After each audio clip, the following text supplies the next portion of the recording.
Okay, so this is pretty much everything that I need in terms of ingredients. And it was actually pretty cheap for all of this stuff. Of course, with the exception of the salt, pepper, cayenne, and ground nutmeg that I already had. All of this stuff cost me about $13. So a very inexpensive meal. Obviously, if you have more than 2 people in your family, you may need to buy more chicken, which would drive that price up. But even with another 2 packs of chicken, you'd be around $20. So really not bad. So this will be for the Foutou from the Ivory Coast and also the chicken Moambe from the DRC. So for the Foutou, we have 6 plantains and 1 thing of yuca. This is the cassava. I honestly don't know what they call it, like a stalk or a pod. I'm not sure. But 1 of these guys and 6 plantains. These were 2 for 89 cents, so a lot cheaper than I thought they would be. And this, I believe, was 99 cents per pound. This guy is about 1.5 pounds. So very, very affordable. I thought this was going to be super expensive just because this is not something that we usually would cook with, or traditionally, I guess. But super, super affordable if you guys want to try this out on your own. So first thing I'm going to do is peel this guy, chop them up, and then I will put them into a pot of boiling water that I have running. The other thing that I'm going to do is we're going to cheat a little bit.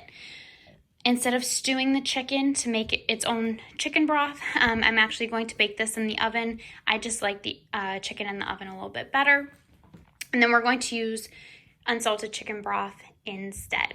In addition to that, I have a can of tomato sauce. This is 8 ounces. It calls for this entire can. And then unsalted smooth peanut butter.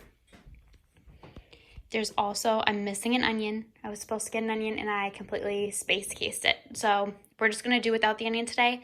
But typically you would just saute your onion up before you get your sauce started. Okay, so for my chicken, I like to just put it in a glass dish like this. I'm using chicken tenderloins. Typically you would probably want to get the chicken thighs. But I'm going to cut these up anyway once they're baked and cooked, so this will be fine for me today. I like to bake my chicken at 450. This is the way I always do it, and to me it comes out really, really good. So the thing with the chicken tenderloins is they're so tiny, and when you're baking it at such a high heat, they cook very quickly. So we need to start watching them from like 10 minutes. 10-15 minutes. Sometimes it'll take a little bit longer depending on your oven. So I'm going to put these in the oven. All I have on them is a little bit of salt and a little bit of black pepper. And that's because our sauce is going to have so much flavor to it. I don't want to add too much to the chicken. And I am going to use my meat thermometer to see the temperature within them, and that way I will know when to take them out. You want them to be about 165 degrees Fahrenheit. I like to take them out at 160, but 165 is the temperature that they need to be in order to be safe to eat. So I'm going to pop them in, and we will get started on peeling our plantains and yuca. I want to show you as I'm peeling it. It peels back this pink color, which is really pretty.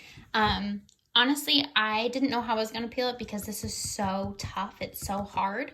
I didn't think that my regular like potato peeler would cut it, but it absolutely is. But you can see that it's pink, and then I just peel through one more time and that pink will come out.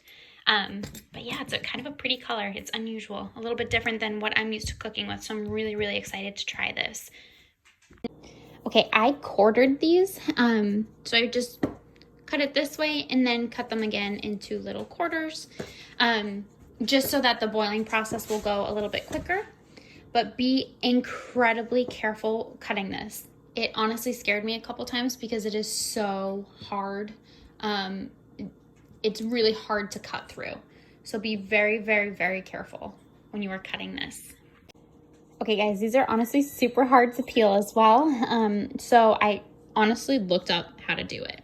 So you need to cut off both ends and then split down the length of it, and then you are just going to peel it off. It's kind of hard.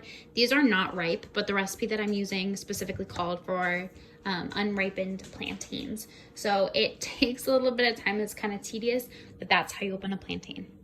Okay, so in a saucepan or in a Dutch oven like this, or a cast iron pan, you're going to put your full 8-ounce can of tomato sauce, a 1/4 teaspoon of cayenne, a dash of nutmeg, and then a tablespoon of butter. If you had an onion, this is the part where you would cook that onion up and put it in here. So I'm just gonna let this kind of saute for a little bit so those flavors can infuse. Remember to use a wooden or rubber spatula so that you don't scrape up the bottom of your pan. Okay, so I just added my cooked chicken into the pot with the tomato sauce and the spices. All I did was cut it up into little bite-sized pieces to make it a little bit smaller. Now I'm going to add 1.5 cups of my chicken broth. Whoops, so now I'm going to stir this up.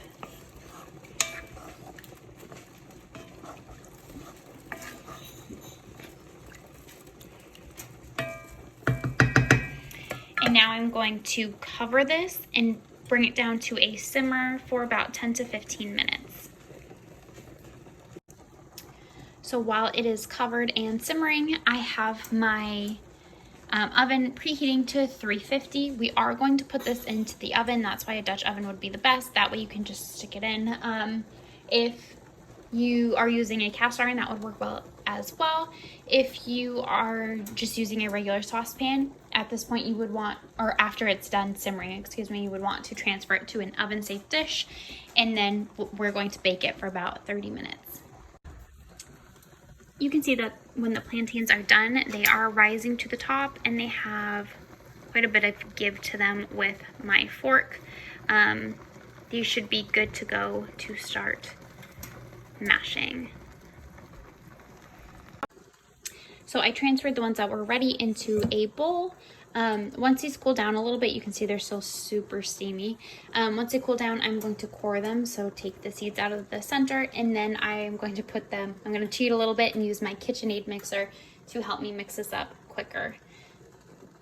Okay, once they have cooled down enough, of course you can still see the steam coming out of it, but I just cut it straight down the center, and you can see that there are like these little seeds in there. We want to take these out, and we're going to discard them and just mash up the banana, or the plantain, excuse me. Okay, so this just finished simmering for about 15 minutes, and I added a cup of peanut butter. So I'm going to stir this up, get that sauce a little bit thickened, and then I'm going to put it in the oven at 350 uncovered for about 30 minutes. Okay, so this is a complete failure. I've tried everything. I've tried my poor KitchenAid. I've tried mashing it with a potato masher. I put it in the blender, and this is the outcome, but it is so sticky that I can't even form it into any type of ball. So I'm going to abandon hope, I think, on this for now. And then this guy has been in here for about 30 minutes.